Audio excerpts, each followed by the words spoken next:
Hello বন্ধুরা, আমি হলাম নীল। তো আজ আমি এসেছি তারাপীঠ। কেন এসেছি তোমাদেরকে একটু বলি। আজকে হলো শ্রাবণ মাসের লাস্ট সোমবার। তো আমাদের গ্রাম থেকে অনেক সবাই এসছে তারাপীঠে জল ঢালতে, মা তারামার মন্দিরে। ওই জন্য আমিও এসে গেছি, কিন্তু আমি জল ঢালবো না শ্রাবণ মাসের পবিত্র পরিবেশ উপভোগ করতে। এবার তোমাদেরকে একটু বলি কেন ঢালবো না। কারণ আমার জেঠিমা মারা গিয়েছিল, ওই জন্য আমাদের এখনো বছর পুজিনি, জল ঢালা হবে না। তো বন্ধুরা, সামনেটা একটু দেখো কত পুণ্যার্থীর ভিড়। তো আমরা এখন যাচ্ছি ঘাটের দিকে।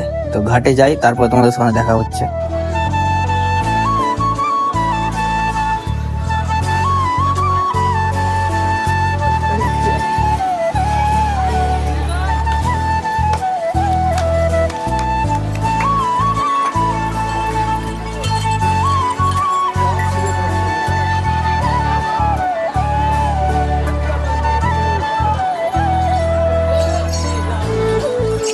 তো বন্ধুরা, আমরা ঘাটে চলে এলাম। তো ঘাটের ভিড়টা দেখতেই পাচ্ছ, চারিদিকে পুণ্যার্থীর ভিড়। তোমাদেরকে চারিদিককার ভিউটা দেখাই।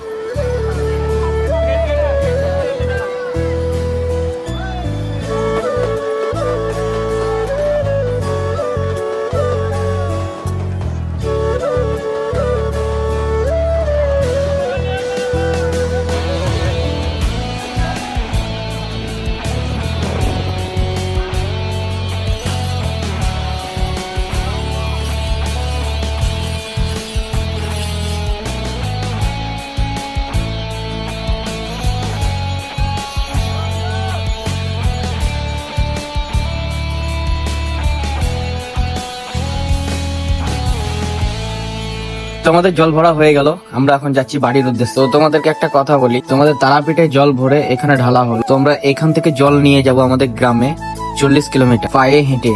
তোমাদের গ্রামে শিব মন্দির আছে, আর ওখানেই জল ঢালা হবে। তো বন্ধুরা, আর আমরা দেরি করব না, তো যাওয়া যাক সামনের দিকে।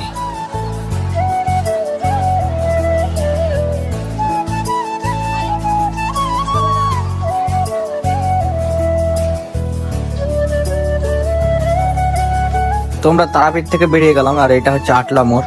তো দেখতেই পাচ্ছ তোমরা। তো আমরা সামনের দিকে এগিয়ে যাচ্ছি। তো বন্ধুরা, একটা জিনিস দেখতে পাচ্ছ, তো অন্যান্য বছর বক্স নিয়ে আসে, এই বছর পারমিশন দেয়নি, তাই জন্য ব্যান্ড পার্টি নিয়ে এসছে। তো আর একটা কথা, অন্যান্য বছর এসছি, এত ভান্ডারা রাস্তার মধ্যে দেখতেই পাই না। তো এই বছর অনেক ভান্ডারা হয়েছে। তো চলো যাওয়া যাক সামনের দিকে।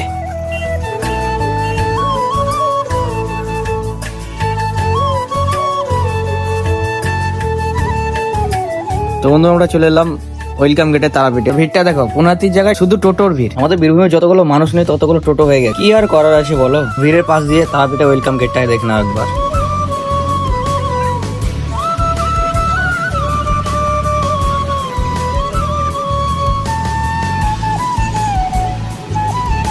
তোমরা ভিড় থেকে বেরিয়ে এলাম। তো এখন আমরা এখানে একটু রেস্ট করবো।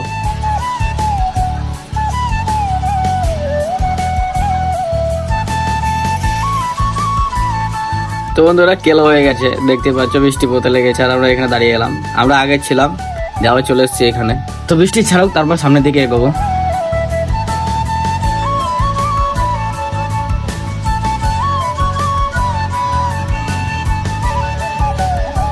তোমাদের বৃষ্টি ছেড়ে গেছে, আর আমরা সামনে দিকে যাচ্ছি এখন। তো চলো যাওয়া যাক।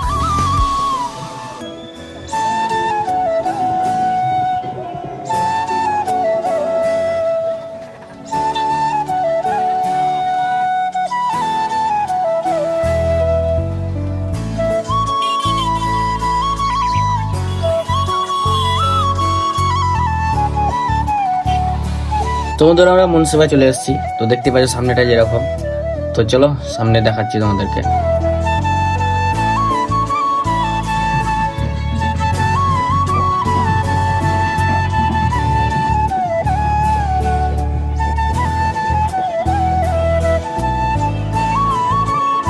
এই বাঁকটা দেখতে পাচ্ছ, আমার যে বন্ধু নিয়ে যাচ্ছে। এবার বলি কেন নিয়ে যাচ্ছে। আমরা যাচ্ছিলাম, কয়েকজন বোন দেখছি রাস্তার ধারে বসে আছে। তো আমাদের একটু মনে জাগলো যে বাঘটা নিয়ে যাই, আমরা একটু পণ্য কামিয়ে নিই। তাই জন্য আমার একটা বন্ধু নিয়ে নিয়েছে বাঘটা, আর বোনগুলো ভালো, বাঘটা দিয়ে দিল, চাইলাম। তো বোন, অসংখ্য ধন্যবাদ বাঘটা দেওয়ার জন্য। তো কিছুটা বাঘটা নিয়ে এসে ওদের বাঘ ওদেরকে দিয়ে দিলাম। বন্ধুরা, ব্লগটা এখানেই শেষ, আবার অন্য কোনো ব্লগে দেখা হবে। তো বাই বাই।